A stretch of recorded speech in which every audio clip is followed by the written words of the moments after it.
Hello there! I'm the storyteller for this channel. Today's story takes us to the frozen heart of the Ural Mountains, a land so remote and quiet where even the wind sounds lonely. It was back in February 1959 that 9 experienced hikers ventured out in the snow and never came back. The world would come to know it today as the Dyatlov Pass Incident, which until today remains a mystery. Our story begins with a group of young students from the Ural Polytechnic Institute in Sverdlovsk, Russia. Bright, adventurous, full of life. Cheers! Their leader was Igor Dyatlov, just 23 years old, clever and disciplined. Along with 8 companions, 7 men and 2 women, they set off on a skiing and hiking expedition into the snowy wilderness. Their goal was to reach a mountain ominously named Otorten, which in the language of the local man's people meant, "Don't go there." But of course, they went there. The group was experienced, trained mountaineers. They carried cameras, diaries, skis, warm clothing, and optimism. They sang songs on the train, smiled in photographs, and joked about the freezing cold.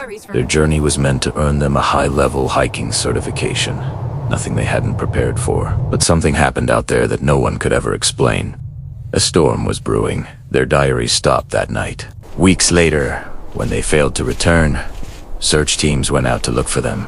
On February 26th, rescuers found their tent, half buried in snow, cut open from the inside. Their boots, coats, and supplies were still there, untouched. It looked as if the group had fled in the middle of the night, barefoot, in socks, into -30 degrees Celsius.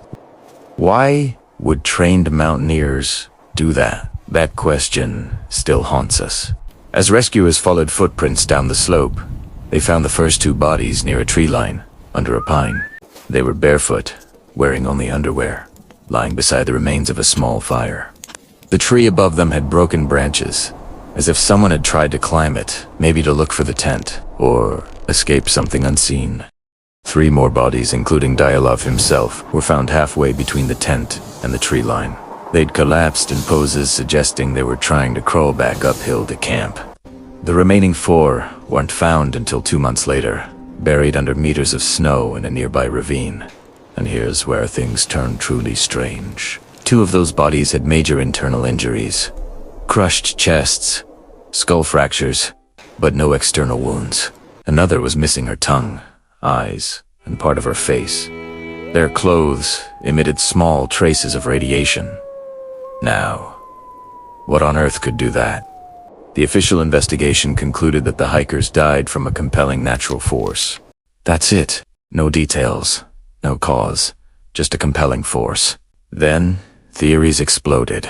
Some believed it was an avalanche forcing them to flee, but the slope was shallow, and no signs of one were found. Others said military tests, secret Soviet parachute mines, or radiological weapons scared them away. There were even whispers of UFOs, Yetis, or government cover-ups.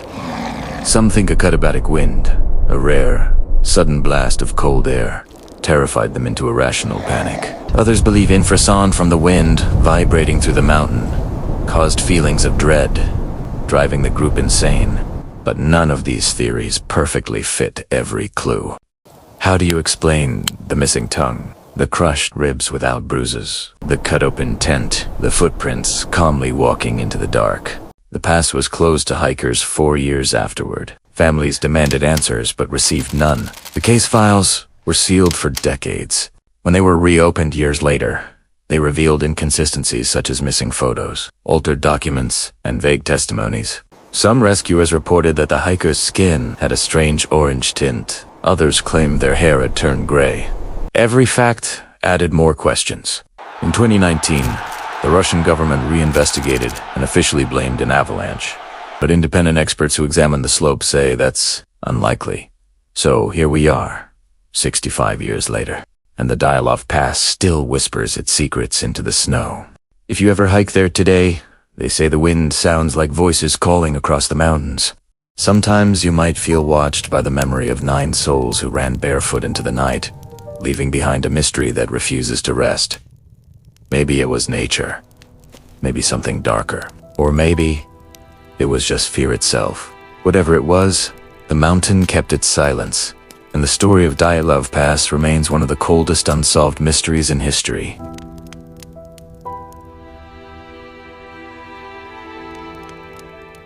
And there you have it.